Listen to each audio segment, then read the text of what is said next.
Bonjour, vous, nous, comment allez-vous? Aujourd'hui, ce sera le conte du pigeon qui aimait tellement l'ambroisie qu'il y perdait l'essentiel de sa vie de Jacques Salomé. Une dépendance visible cache le plus souvent une aliénation plus secrète, plus douloureuse et parfois innommable. Il était une fois un pigeon qui adorait l'ambroisie. Il avait découvert cette boisson très jeune et aimait se noyer très souvent dedans. Il avait lu que c'était la boisson préférée des dieux, car elle donnait l'immortalité. À certaines époques, c'était terrible, car non seulement il s'égarait, mais détériorait ses relations, agressait ses projets et maltraitait tous ses rêves. Il avait tenté de multiples fois de se séparer de ce leurre qui empoisonnait sa vie, mais vous l'avez certainement deviné, sa dépendance à l'ambroisie était très très forte. Au pays des pigeons, l'attachement à une personne, un objet, une boisson ou même à un rêve est très puissant, très ancré dans le passé et l'histoire familiale de chacun. Ce pigeon alternait phases d'enthousiasme, dans lesquelles il sentait qu'il pouvait se séparer de sa dépendance. Quand je voudrais, j'arrêterais de boire, et phases de déprime dans lesquelles il se sentait si impuissant qu'il en pleurait et hurlait de rage.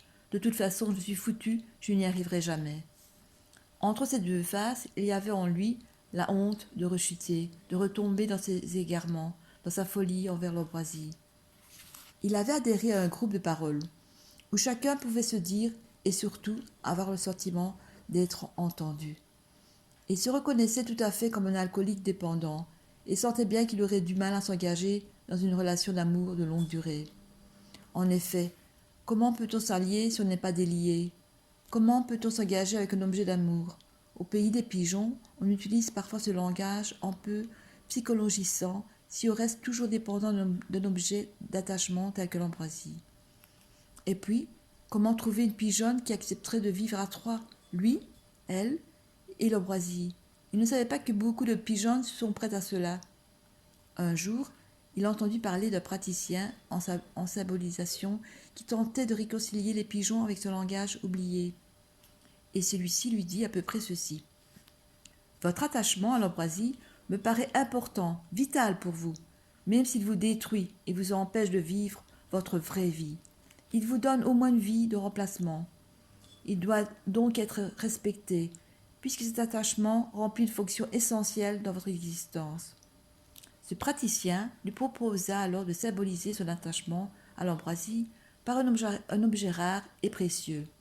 Il l'invita à entourer cet objet de beaucoup de soins, d'attention, et cela va sans doute vous surprendre d'amour.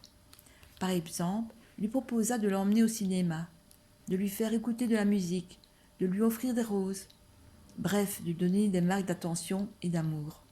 Il tenta de lui faire entendre que lutter contre l'ambroisie risquait d'être une errance vouée à l'échec, qu'au contraire, tout le travail de changement devait se faire autour de sa relation de dépendance à l'ambroisie. Il put lui dire qu'au fond, il vivait à trois depuis des années, lui, appelé moi, l'ambroisie, appelé l'autre, et sa relation de dépendance à l'ambroisie, appelée lien de dépendance.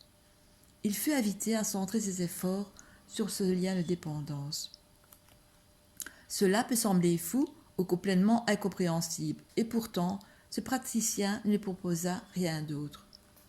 Si vous acceptez d'entendre au-delà des mots, et des mots aussi, peut-être sentirez-vous que cette relation de dépendance à l'ambroisie devait être importante, vitale même pour ce pigeon, puisqu'il tentait depuis des années de l'étouffer, de la noyer en buvant tout cela en vain. Vous me direz qu'il pourrait aussi essayer d'en comprendre le sens ou l'origine, qu'il pourrait demander à sa mère ou à son père s'ils ont perdu quelqu'un d'important dans leur vie, s'ils ont pensé que c'était eux qui auraient dû mourir et non l'autre, s'ils ont eu le sentiment de remplacer un enfant mort, de vivre une vie de remplacement. Vous voyez qu'il y a beaucoup à explorer dans l'une ou l'autre de ces directions. Je ne sais comment se structurera la vie de ce pigeon. Qui voudrait ainsi s'engager, former un couple avec lui et son ambroisie? Seront-ils jamais prêts, l'un et l'autre, à vivre à 4 ou à 6? Si la pigeonne elle-même est dépendante d'une dynamique salvatrice qui veut lui faire aider à tout prix les personnes en détresse qu'elle rencontre. Vous percevez que dans un couple, il y a plusieurs couples qui peuvent être antagonistes, complémentaires ou semblables, et que chacun de ces couples veut croître et se développer à partir d'enjeux différents. Voilà, j'espère que cette histoire vous a plu. Je vous donne rendez-vous à une prochaine. Merci.